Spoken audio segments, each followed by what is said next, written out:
Bonjour à tous et bienvenue sur la chaîne de Perle & Co, votre boutique en ligne spécialisée dans les perles et outils pour faire vos bijoux. Aujourd'hui, comme promis, je compare les Miyuki Delica aux nouvelles Toho Aiko. Dans les deux cas, ce sont des perles cylindriques. Miyuki et Toho sont deux fabricants différents et Delica, c'est le nom des perles cylindriques chez Miyuki. Aiko, c'est le nom de ces perles cylindriques chez Toho. Et Toho fait aussi les perles cylindriques Treasures.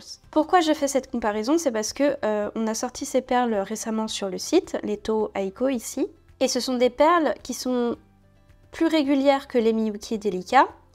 Elles sont très similaires au niveau de la taille, mais comme vous voyez, il y a quand même une petite différence. Je vais les comparer honnêtement. Si vous voulez d'autres avis, vous pouvez aller sur le groupe Facebook du Super Club des clients Perle & Co.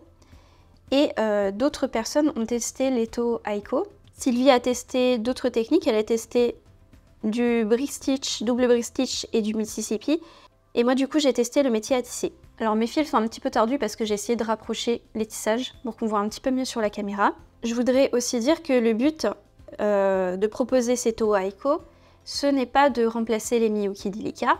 Il y a certaines personnes qui ont eu cette peur-là en se disant « Oh là là, les Toho Aiko, elles sont très chères, est-ce que les Miyuki vont disparaître ?» Alors pas du tout. C'est vraiment pour proposer un type de perles différent à des personnes qui souhaitent des perles un petit peu plus précises. On ne va pas arrêter la vente de Miyuki pour autant, la vente de Miyuki Delica. Il n'y a pas de souci, vous inquiétez pas. Donc c'est à vous de vous faire votre propre opinion et de choisir ce qui convient le mieux à votre création et à votre style et vos habitudes de perlage. Les Toho Aiko, c'était une demande cliente, on nous a demandé de les sortir sur le site et du coup on vous les a proposées. Si elles sont beaucoup plus chères que les Miyuki Delica, c'est aussi parce qu'on les achète plus chères. On ne fait pas de la marge juste pour faire de la marge, hein, parce que c'était une des critiques par rapport aux Toho Aiko. Oui, elles sont beaucoup plus chères, mais on les achète aussi beaucoup plus chères. Donc forcément, le prix n'est pas le même sur le site. Alors, maintenant passons à la comparaison. Déjà, premièrement, ce que j'ai remarqué, c'est que les Toho Aiko, elles ont un bord plus arrondi, alors que le bord des Miyuki Delica est plus cassant. Ici, par exemple, où est-ce qu'il y a un bord ici?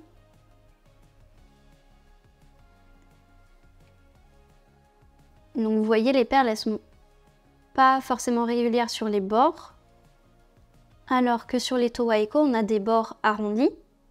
Et je trouve que sur le métier à tisser, ça rend beaucoup mieux. Ensuite, la taille est similaire, mais c'est pas exactement la même non plus. J'ai l'impression que les Toho Aiko sont un peu plus larges, un peu plus hautes plutôt, et le trou, il est un petit peu plus grand. Donc pour le métier à tisser, c'est pareil, c'est plus facile de passer l'aiguille dedans et après de venir coincer son fil. Pour les Miyuki Delica, c'était un petit peu plus compliqué.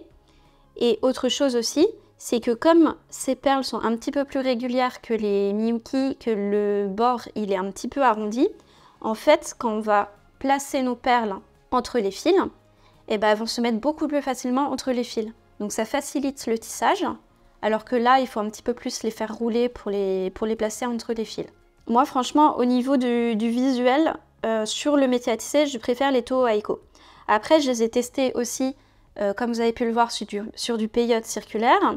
Alors certes, elles étaient plus régulières que les Miyuki Delica, mais sur le peyote, je vois pas vraiment d'intérêt majeur, parce que le peyote, c'est quand même une technique qui est un petit peu... qui permet en fait d'utiliser des perles un petit peu différentes et ça se voit pas forcément beaucoup. Il faut vraiment avoir un œil aguerri pour remarquer des petites imperfections.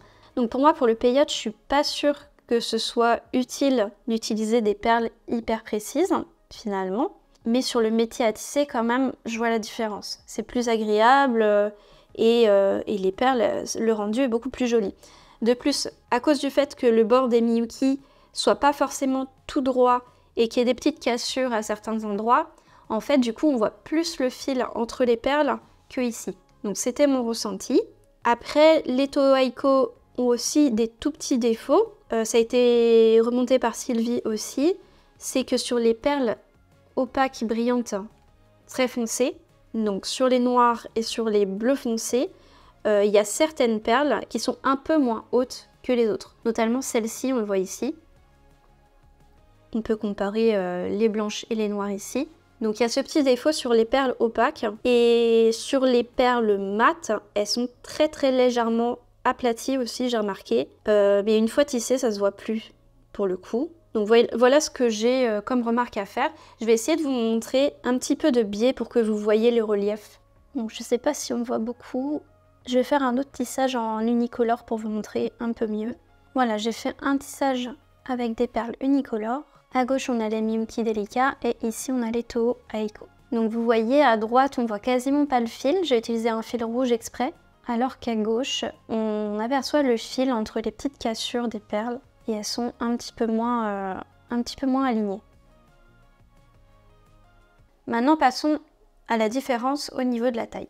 Au niveau de la taille, là, on est sur les deux tissages à 15 perles de large. Donc pour les Miyuki Delica, je suis à 21 mm. Pour les Toho Aiko, je suis à 22 mm.